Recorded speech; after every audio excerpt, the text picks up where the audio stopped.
Hello and नमस्ते। आज चाहिँ हजुरहरूलाई मैले चाहिँ मेटाबोलिक रेट चाहिँ कसरी बढाउन सकिन्छ त्यसको बारेमा भन्छु। जब तपाईँ 30 अनि 35 वर्षको हुँदै जानुहुन्छ र हर्मोनलको असन्तुलन हुँदै जान्छ नि, त्यति बेला चाहिँ मेटाबोलिकको रेट कम हुँदै जान्छ। हाम्रो शरीरले चाहिँ फ्याट बर्नको मात्रा चाहिँ कम गराउँदै जान्छ। यो उमेरमा र यति बेला चाहिँ तपाईँको लक्ष्य भनेकै फ्याट बर्न गर्नु र मेटाबोलिकको रेट बढाउनु हो। अब यो कसरी गर्न सकिन्छ त भन्ने कुराहरू म तपाईँहरूलाई भन्छु। अनुसन्धानको अनुसार चाहिँ जब तपाईँको चाहिँ फ्याट बर्न हुने कम हुन्छ नि, त्यो किन हुन्छ भने अक्सिडेसनको मात्रा कम हुँदै जान्छ। जब एज हुँदै जान्छ र हर्मोन इम्ब्यालेन्स आउँछ, अक्सिडेसन कम हुने भएको हुनाले चाहिँ फ्याट बर्न र मेटाबोलिक रेट पनि कम हुन्छ। अनि यसले चाहिँ बोसोलाई पगाल्नुको सट्टा उल्टै बोसो थुपार्न थाल्छ।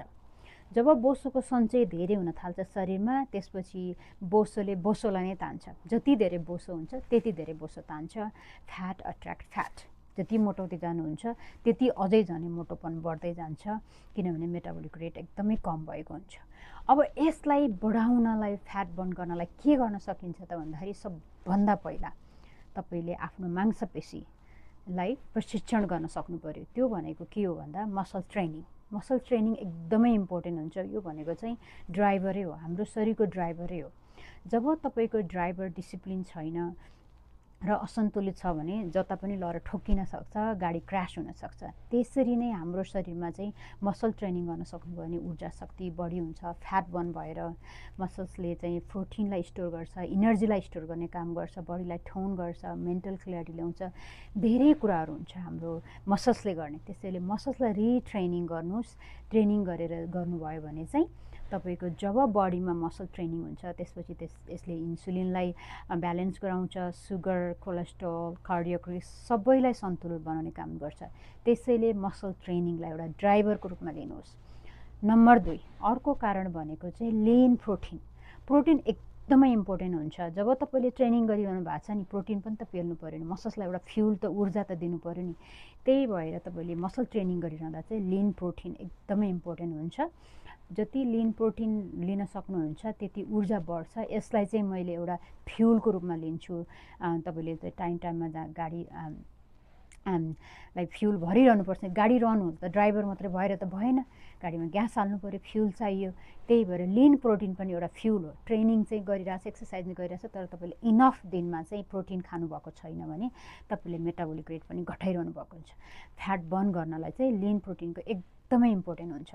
अर्को कुरा रह्यो हर्मोन ब्यालेन्स। चाहेको बेलामा र हर्मोनको कमी भएको बेलामा हर्मोन ब्यालेन्स गर्नु एकदमै इम्पोर्टेन्ट हुन्छ। यसलाई चाहिँ फुल बडी रिट्रेनिङ र फुल बडी ब्यालेन्स, अथवा गाडीमा तपाईँ बेला बेला रिसर्भिसिङ गर्न जानुहुन्छ, टायर चेन्ज गर्न जानुहुन्छ, ब्याट्री चेन्ज गर्न जानुहुन्छ, गाडीलाई अझै बलियो र मजबुत गर्नलाई गाडीको चाहिँ मर्मत गर्न जानुहुन्छ नि, त्यही नै हो। हर्मोन ब्यालेन्सले चाहिँ डिरेक्टली मसल्सलाई बलियो बनाउन, बोनलाई, मेन्टललाई, सबै कुरालाई चाहिँ डिरेक्ट रूपमा प्रभाव पारेको हुन्छ। यसले चाहिँ तपाईँको ऊर्जा शक्ति दिन्छ।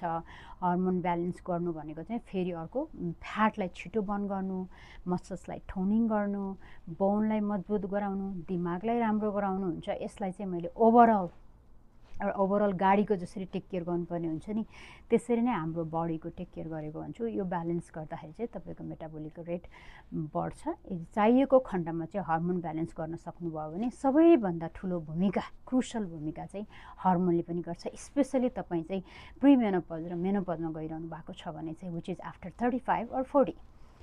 मलाई लाग्छ यसले तपाईँलाई हेल्प गर्नेछ। अनि तपाईँहरूको कुनै क्वेसन छ भने सोध्नु होला। नमस्ते।